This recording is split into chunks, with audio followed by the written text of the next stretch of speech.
જે અક્ષરધામ વચ્ચે જ્યારે હુમલો થતો ત્યારે એની જાનની ફિકર પણ નહીં કરી. મારા જીવનના આ 38 વર્ષ મેં તમને બધાને આપી. જય દ્વારકાધીશ મિત્રો, કેમ છો? બધા મજામાં જશો? તો આવી ગયો છે એક નવો વ્લોગ સાથે. આજે જવાનું છે અમારા ધારાસભ્ય શ્રી હીરાભાઈ સોલંકી સમૂહ લગ્ન કરી રહ્યા છે, તો ત્યાં જવાનું છે. તો સીધા ત્યાં જ મળીએ.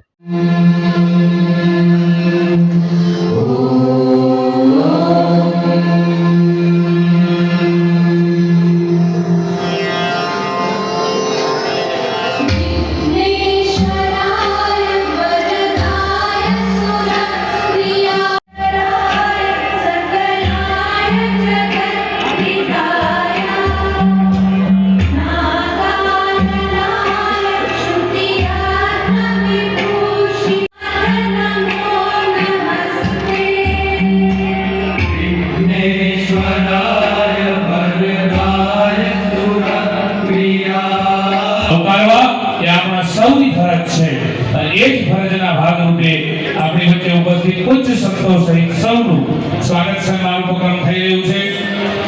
એ માટે એમને પણ આપણે પ્રણામ કરીએ છીએ. વિનંતી કરીશ કે બંને જોડાશે વિનંતી છે. આપણે સૌ તાળીઓથી સ્વાગત કરીએ છીએ, તાળીઓના નાદથી. હું વિનંતી કરીશ ભાવેશભાઈને કે દેવેન્દ્રદાસ બાપુનું સન્માન ઉપક્રમ પૂર્ણ કરશે એ વિનંતી છે. આપણે સૌ તાળીઓના નાદથી એ સન્માનને વધાવીએ છીએ, આપણે સૌ આવકારીએ છીએ. આપણે સૌ તાળીઓથી પૂજ્ય સંતોનું સ્વાગત સન્માન ઉપક્રમ પૂર્ણ કરીએ છીએ, સૌને આવકારીએ છીએ. આપણી વચ્ચે રાજેશભાઈ વડસાળા ઉપસ્થિત છે, એનું પણ સ્વાગત. જેના યાર્ડ સુધી નિગરાનીમાં છે, એ જ પાછું યાર્ડનું બીજું સુપાન એટલે કે આપણા પીઠાભાઈ નકુમ ઉપસ્થિત છે, એનો સ્વાગત સન્માન ઉપક્રમ પણ હીરાભાઈ કરે. મંચ ઉપર ઉપસ્થિત આમ તો મારા મોટા પર થોડો અવતર લેટ થશે, પણ હું એમ કહીશ કે આપણા એ હૃદય સમ્રાટ આપણા કોળી સમાજના એવા મારા મોટા આપા પુરુષોત્તમભાઈ સોલંકી, આપણા કોળી સમાજના એને કે મરદ મુછાળા, જે અક્ષરધામ વચ્ચે જ્યારે હુમલો થતો ત્યારે એની જાનની ફિકર પણ નહીં કરી, પણ એ માનવતાની ફિકર કરીને એની ખુદની રિવોલ્વર લઈને આતંકવાદીના સામે ભેટો લીધો. એવા મારા બાપુજી શ્રી હીરાભાઈ સોલંકી અને આપણા રાજુના છાપરા ખાંભાના ધારાસભ્ય શ્રી. હું ગર્વથી કહીશ કે હું એનો વંશજ છું. જીએ જ્યારે ચાંદની પ્રકરણ થયું ને ત્યારે મોટાભાઈ રાજીનામું દેવાની વાત કરી હતી. અને મિત્રો, અમે એના વંશજ છે. જ્યારે આતંકવાદીના સામે પણ ભેટો કરવો પડે ને તો પણ કરી કાઢે, અને નદીમાં પડેલા યુવાનો પણ મને ગૌરવ સાથે કહેવું પડે કે એ પરંપરાને ભાવેશભાઈ પણ જાળવી રહ્યા છે. આપણે સૌ એના સાક્ષી છે. એટલે સ્વાગત ઉદ્બોધન માટે એકવાર જોરદાર તાળીઓ થઈ જાય એમના માટે. વિશેષ એમના સન્માન માટે બીજું કંઈ નથી કહેવું, પણ એટલું તો ચોક્કસ કહીશ કે જ્યારે જ્યારે સમાજને જરૂર પડે ત્યારે એ પરસોત્તમભાઈ સોલંકી હોય, એ દિવ્યેશભાઈ હોય, એ હીરાભાઈ સોલંકી હોય કે એમના દીકરા ભાવેશભાઈ હોય, એ હંમેશા ઉભા રહ્યા છે. અને એના ઉદાહરણો સમાજ દુનિયા જોવે જ છે. એના માટે કોઈ વ્યાખ્યાની જરૂર નથી. આપણને સૌને ખબર છે. ખૂબ ખૂબ આભાર એમનો પ્રાસંગિક ઉદ્બોધન માટે. હવે આપણને સૌને બધા સંતો વતી આશીર્વાદ આપવા માટે હું દેવેન્દ્રદાસ બાપુને વિનંતી કરું છું કે આપણને સૌને સમય ધ્યાનમાં લઈ અને આશીર્વાદ. મિત્રો, હાથ ઊંચા કરી અને ત્રણ જયકાર કરીએ. બોલે ભારત માતા કી, ભારત માતા કી, ભારત માતા કી. ખૂબ સુંદર મિત્રો.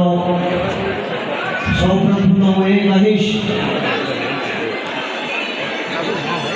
કે हमारे हीराभाई और पुरुषोत्तमभाई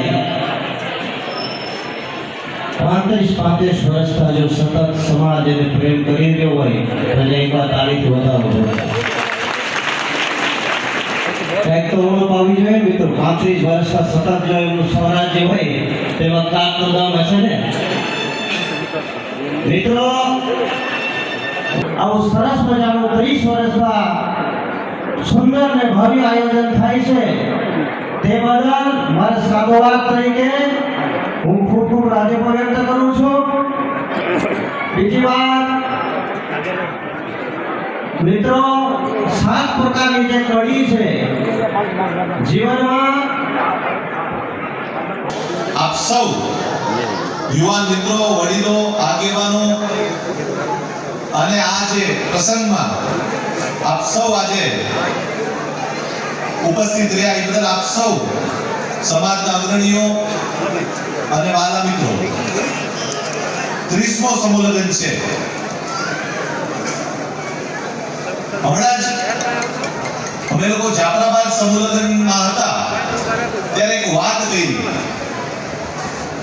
અને મેં પૂછ્યું કે તમને આ સમૂહ લગ્નનો વિચાર કેમ આવ્યો? મને હીરા મામા અને પરસોત્તમ મામાએ મને એવી વાત કરી કે આ સમૂહ લગ્ન લગભગ 40-45 વર્ષે મારા બાપુજી કરતા. એટલે વિચાર કરો કે મુંબઈની અંદર 45 વર્ષ પહેલા આ સમૂહ લગ્ન સમાજના કરતા. સમૂહ લગ્ન કરવાનું એક કારણ એ પણ હતું કે આ સમાજ ઘણી બધી જગ્યાઓમાં અલગ અલગ રહેતો. કોઈ અંધેરીમાં રહેતો, કોઈ પાર્લામાં રહેતો, કોઈ વરસોવામાં રહેતો, અને સૌરાષ્ટ્રના અલગ અલગ ગામડાઓમાંથી લોકો લગ્ન શું હતું એ લોકોને નથી ખબર. વર પક્ષને કહીએ તો કન્યા પક્ષ વાળા ભાગી જાય. કન્યા પક્ષ લગભગ કોઈ વધારે સમૂહ લગ્ન જાતા હોય તો રાજુલા વિધાનસભામાં સૌથી વધારે સમૂહ લગ્ન થાય છે. અને તમને પણ ખબર હોય એક ગામમાં 3-3, 4-4, 5-5 જગ્યાએ સમૂહ લગ્ન થતા હોય છે. ધીરે હમણાં જ એક ગામ અમારું એવું રહી જતું હતું, જાફરાબાદ તાલુકાનું દુધાળ. 3 દિવસ પહેલા હું ગયો ત્યારે મેં વાત કરી કે કેમ ભાઈ દુધાળાની અંદર સમૂહ લગ્ન થતા હતા? એટલે મને ભાઈ, હું માનનીય હીરાભાઈનો સંદેશો લઈને આવ્યો છું. એ 5 ન માનતા હોય અમે જઈને બનાવશું, પણ જાફરાબાદ તાલુકાનું એક પણ ગામડું એવું ન રહી જાય કે જ્યાં સમૂહ લગ્ન ન થાય. શું કામ? સમૂહ લગ્ન એક એવું માધ્યમ છે કે ત્યારે આટલા બધા આગેવાનો એક સ્ટેજ ઉપર બેઠે. કદાચ વ્યક્તિગત આપણા ઘરે લગ્ન હોય કે કાંઈક એવો પ્રસંગ હોય ત્યારે આટલા આગેવાનો ન આવતા હોય, પણ સમૂહ લગ્નમાં આપ જોઈ શકો ત્યારે સંતો, મહંતો, આગેવાનો બધા સ્ટેજ ઉપર બેઠા હોય. અને મને એ પણ કહેતા ગર્વ થાય છે કે મેં મારા પોતાના લગ્ન સમૂહ લગ્નમાં કર્યા છે. અને એવું નથી કે સમૂહ લગ્નની અંદર ખાલી કોઈ અમુક જ લોકો જોડાતા હોય છે. અને મારો એક મિત્ર મને હંમેશા એક કહેવત કહેતો હોય છે કે જો આપણે સ્વર્ગમાં જવું હોય ને તો આપણે મરવું પડે. પછી જો આગેવાનના દીકરાઓ દીકરીઓ જોડાય તો સમાજમાં એક એવો મેસેજ જાય કે શું કામ આપણે પણ ન આમાં જોડાય. તો આપ સૌ ખૂબ મોટી સંખ્યામાં અહીંયા ઉપસ્થિત થયા છો. આપ સૌ પ્રભુ માતાજી પાસે પ્રાર્થના કરું છું કે આપ સૌ વર પક્ષ, કન્યા પક્ષ અને નવ દંપતીઓ ખૂબ સુખમય, શાંતિમય આપણું જીવન નીકળે. અને મોટી સંખ્યામાં આપ ઉપસ્થિત થયા છો. યુવાનોને ખાસ મારી નમ્ર હાથ જોડીને વિનંતી છે કે આપણા વડીલોએ, આપણા આગેવાનોએ આપણે એ સ્ટેજ પર પહોંચાડ્યા છે. કોઈ 30મો સમૂહ લગ્ન હશે, ક્યાંક 15મો સમૂહ લગ્ન હશે, ક્યાંક 20મો સમૂહ લગ્ન હશે, પણ યુવાનો આ જ્યોત જે આપણા આગેવાનોએ પ્રગતિ કરી છે એ જ્યોતમાં હંમેશા યુવાનો ઘી નાખજો.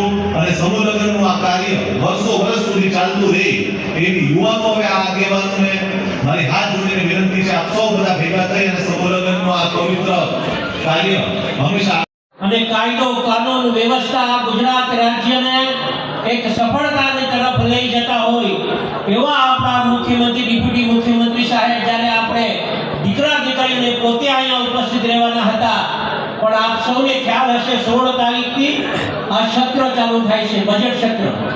અને આટલી વ્યસ્તતા હોવાના કારણે પણ અહીંયા ઉપસ્થિત રહી શક્યા નથી, છતાં પણ આપણા સમાજ માટે આટલો સમય કાઢી છે હિસાબે એવા આદરણીય મુખ્યમંત્રી સાહેબ અને અમારા આદરણીય હર્ષભાઈ અને ભાઈ શ્રી કૌશલભાઈને જોરદાર તાળીઓથી વધાવો મિત્રોને હર હંમેશ માટે એની ચર્ચા લગાતાર 30 વર્ષથી હીરાભાઈ અને તેમની આખી ટીમ દ્વારા આજે આયોજન થઈ રહ્યું છે તે બદલ હું રાજ્યના ઉપમુખ્યમંત્રી તરીકે નહીં પરંતુ આ રાજ્યના નાગરિક તરીકે તમને ખૂબ ખૂબ અભિનંદન આપું છું. આપ દ્વારા આ જ પ્રકારે વધુમાં વધુ સેવાકીય કાર્યો આગળ વધે તેવી બી શુભકામનાઓ આપું છું. ભારતીય જનતા પાર્ટીના આ શ્રેષ્ઠ નેતૃત્વ જે આજે સમૂહ લગ્નમાં ત્યાં હાજર છે, ચાહે પુરુષોત્તમભાઈ સોલંકી હોય, કુંવરજીભાઈ બાવળિયા હોય કે પછી હીરાભાઈ સોલંકી હોય. મેં જોયું છે જે પ્રકારે કોલી સમાજના આ નેતૃત્વ દ્વારા કોલી સમાજના નાના નાના વિષયોને લઈને હંમેશા પ્રયત્નશીલ રહ્યા. કોઈ બી પ્રકારના તાઇફાઓ સિવાય સમાજને ખોટી દિશામાં લઈ જવાની બદલે સમાજની સાથે રહીને સંઘર્ષ રહીને બી સમાજને મદદ પહોંચાડવા માટે આ નેતૃત્વ ભારતીય જનતા પાર્ટીનું કામ કરી રહી છે. અને મને આનંદ થાય કે મારા મિત્ર હીરાભાઈ એ ખૂબ સારી રીતે આ દિશામાં કામગીરી કરતા રહે. એવા પુરુષોત્તમભાઈ સોલંકી તો સ્વાગત સન્માન થઈ રહ્યું છે. એ સ્વાગત સન્માનને આપણે સૌ વધાવીએ છીએ. એ સ્વાગત સન્માનના આપણે સૌ સાક્ષી બની રહ્યા છીએ. ત્યારે પરિવાર આપ સૌને વિનંતી છે કે આપણે સૌ આ સ્વાગત સન્માનને વધાવીએ છીએ. સ્વાગત સન્માનના સાક્ષી બનવા કાનાભાઈ ગોહિલ, મુકેશભાઈ ગુજરિયા સહિત સૌ આપણા આદરણીય પુરુષોત્તમભાઈને મોમેન્ટો અર્પણ કરી અને એમનો સ્વાગત સન્માન ઉપક્રમ પૂર્ણ કરશે.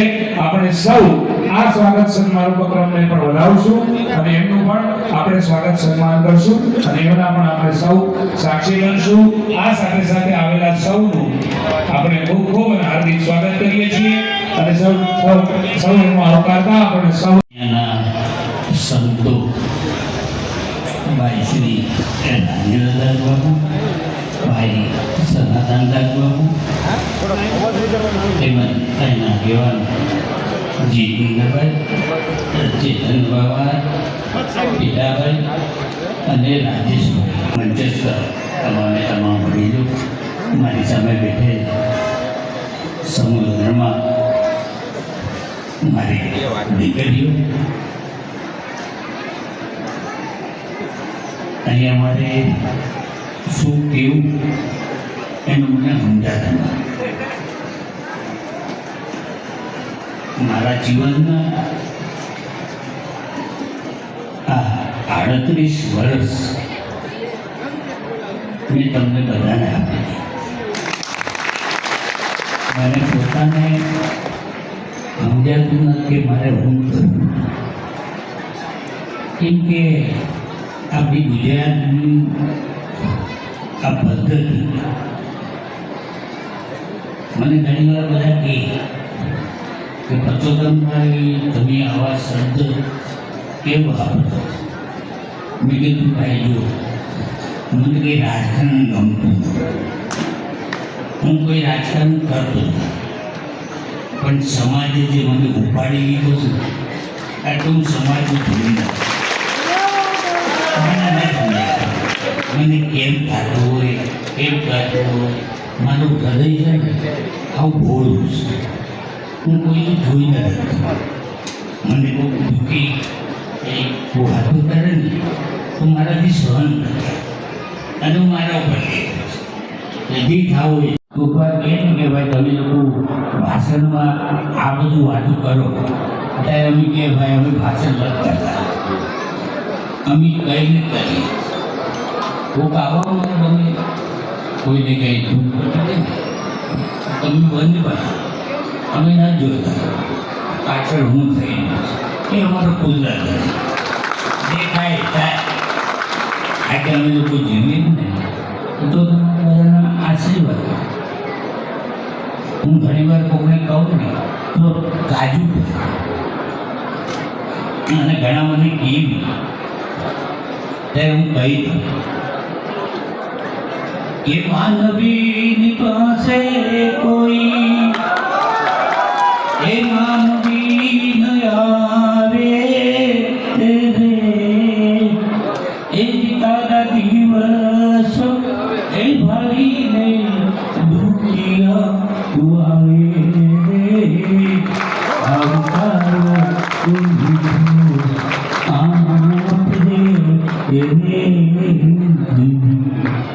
અમે લોકો દુઃખને નથી, અમે લોકો દુઃખીમાં માણસોને સમજીએ.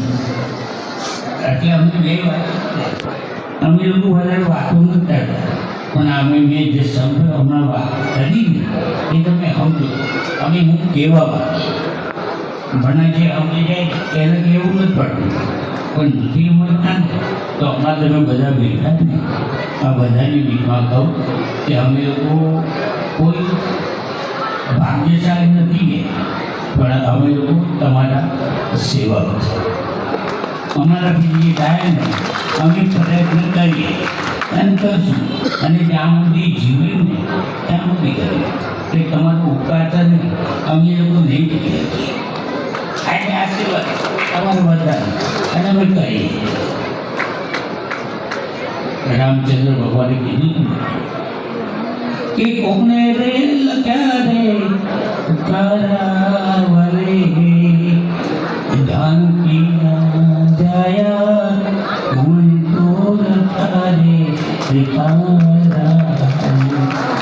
ભગવાને અમને તો મિત્રો આ છે અમારા અશુભાઈ જાફરાબાદ ગમે કામે આપણે ફોન કરીને એટલે બધું થાય છે બધા માનનીય ધારાસભ્ય શ્રી હીરાભાઈ સોલંકીના આ પ્રયત્ન દ્વારા 30મો સમૂહ લગ્ન છે. એમણે કેટલા કન્યાદાન કર્યા હશે, તમારા દ્વારા પણ કરાવ્યા હશે. તો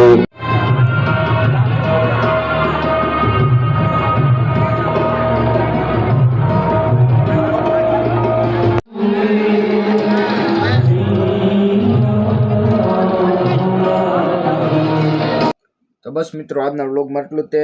મળીએ આવતા કાલના નેક્સ્ટ વ્લોગમાં. Thank you so much for watching. By.